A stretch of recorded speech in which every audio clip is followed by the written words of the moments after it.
Seed becomes plant. ठीक है बच्चों, आज हम इसमें पढ़ेंगे plants that grow without seed. हमने अभी तक तो पढ़ा था बीजों से पेड़ों का बनना, ठीक है ना।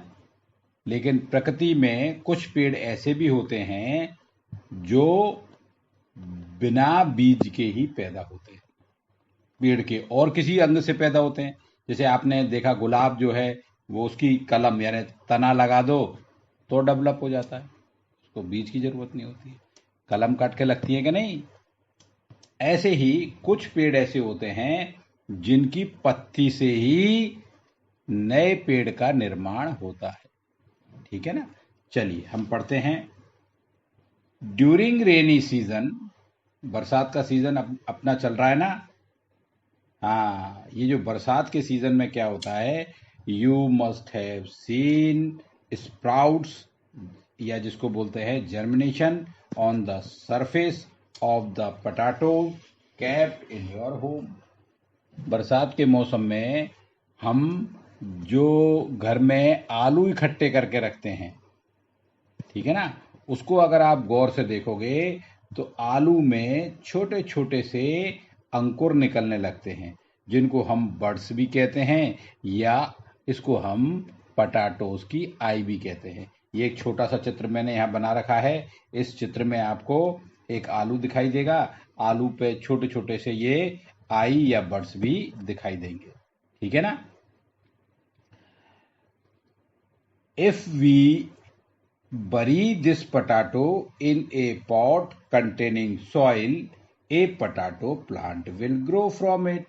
अगर वो कहता है इन आलू को ही, अगर हम आलू को चाहें तो आलू को ही क्या कर सकते हैं, सीधे सॉइल में हम दबा दें तो इस आलू से एक नए पेड़ का जन्म हो सकता है।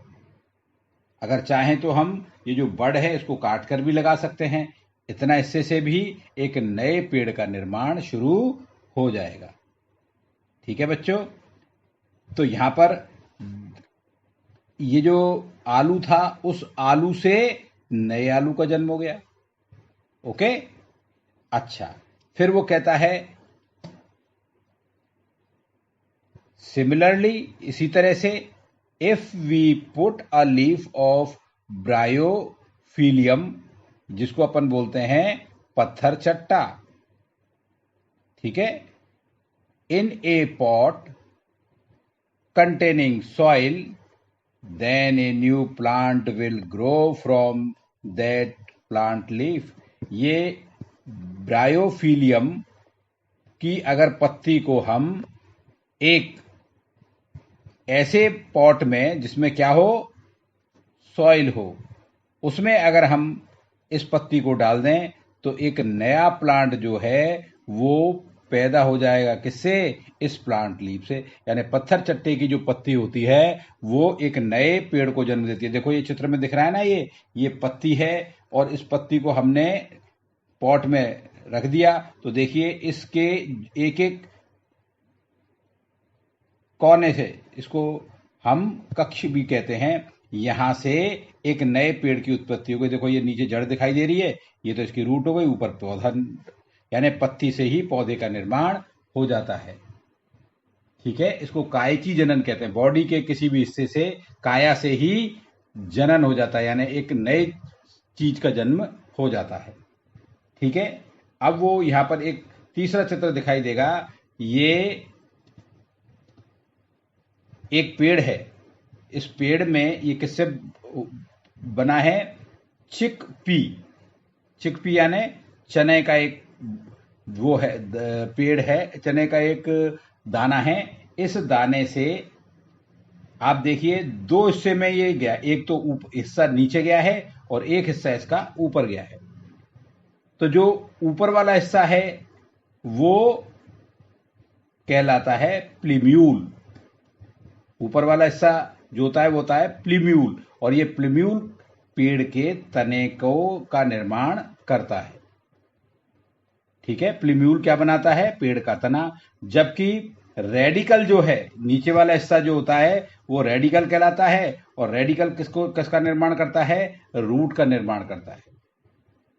ठीक है, ये तीनों चित्र समझ में आ गए बेटा आपको। अब वो कहता है कि ये जो जनन है ये काय की जनन है।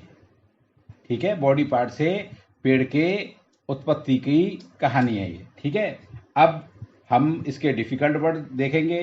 डिफिकल्ट वर्ड में है सरफेस। सरफेस का मतलब होता है सतह। बरी, बरी का मतलब होता है गाड़ देना। और लीफ का मतलब होता है पत्ती। ठीक है, आज हमने पढ़ा बिना सीड के पौधों की वृद्धि या पौधों की उत्पत्ति, जिसमें हमने देखा आलू की काया से नए पेड़ का जन्म हो जाता है, पत्थर चट्टा की पत्ती से नए पौधे का जन्म हो जाता है। ठीक है बेटा, चलिए आज के लिए इतना ही। इसको अच्छी तरह से पढ़िएगा, डिफिकल्ट वर्ड याद करिएगा और ये डायग्राम बनाने की कोशिश करिएगा। Okay, stay home, stay safe and learn well.